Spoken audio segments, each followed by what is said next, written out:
ওয়েস্টিন হোটেলের যে বিদ্যুতের পাওয়ার প্ল্যান্টের লাইন এই রাস্তার উপর দিয়ে চলে গেছে। রাজুক এবং সিটি কর্পোরেশন যদি স্ব-উদ্যোগে এসে যদি এটা কাজ না করে, তাহলে বিদ্যুৎ লাইনের ক্ষতিগ্রস্ত হলে যে কোনো সময় লোক মারা যেতে পারে আমার ধারণা। রাস্তার উপর দিয়ে যে পানিটা ওভারফ্লো হয়ে গেল এবং ভেঙে গেল, এটা দেখে আমরা খুবই বিচলিত এবং সংকলিত। কারণ এই ওভারফ্লো পানি আমাদের লেকপাড়ের বাসিন্দাদেরকে আরও সচেতনতার জন্য একটা বার্তা দিয়ে গেল।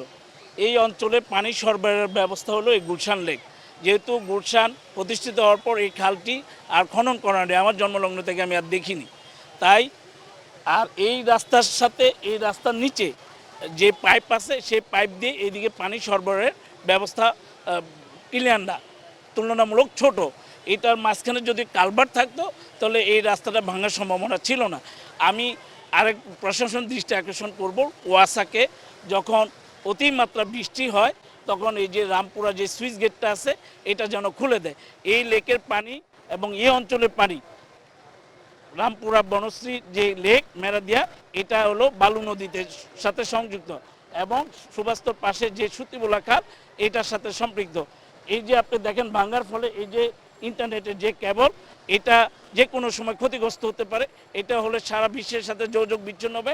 আর একটা জিনিস আমি আপনাকে বলি, ওয়েস্টিন হোটেলের যে বিদ্যুতের পাওয়ার প্ল্যান্টের লাইন এই রাস্তার উপর দিয়ে চলে গেছে। এটা প্রগতি সনি তার আরেকটা নুরানি সাহেবের আরেকটা প্লট আছে, সেখানে তার পাওয়ার প্ল্যান্টের জেনারেটর। আল্লাহ না করুক যদি আবার বৃষ্টি হয়, রাজুক এবং সিটি কর্পোরেশন যদি স্ব-উদ্যোগে এসে যদি এটা কাজ না করে, তাহলে বিদ্যুৎ লাইনের ক্ষতিগ্রস্ত হলে যে কোনো সময় লোক মারা যেতে পারে আমার ধারণা, এবং ইন্টারনেটে যে যোগাযোগ সেটা ব্যাহত হবে।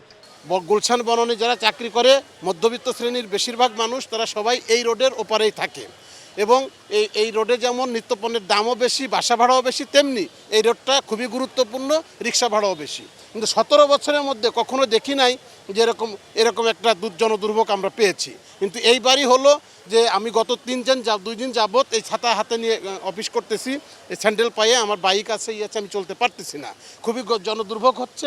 আমরা কর্তৃপক্ষের কাছে আশা করি এর একটা দীর্ঘ সমাধান যেন তারা করে দেয় এবং ইনস্ট্যান্টলি এই যে রোডটা ভেঙে পড়েছে যাতে মানুষের দুর্ভোগ না হয় সেই ব্যবস্থা যেন কর্তৃপক্ষ করে। এটা হচ্ছে গুলশান শাহজাদপুর একটা গুরুত্বপূর্ণ লেক সড়ক।